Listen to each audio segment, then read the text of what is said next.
بچه بریم چالش بازیکن‌ها. از چالش قبلی حمایت کردید، گفتم میدونه چالش متفاوت تر بذارم. اگه حق بود لطفا لایک فراموش نشه با سابسکرایب.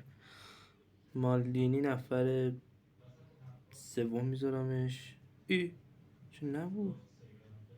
هالند نفر چهارم. مسی بچه که رونالدو فنم، اگه رونالدو اومد بذارم نفر دوم.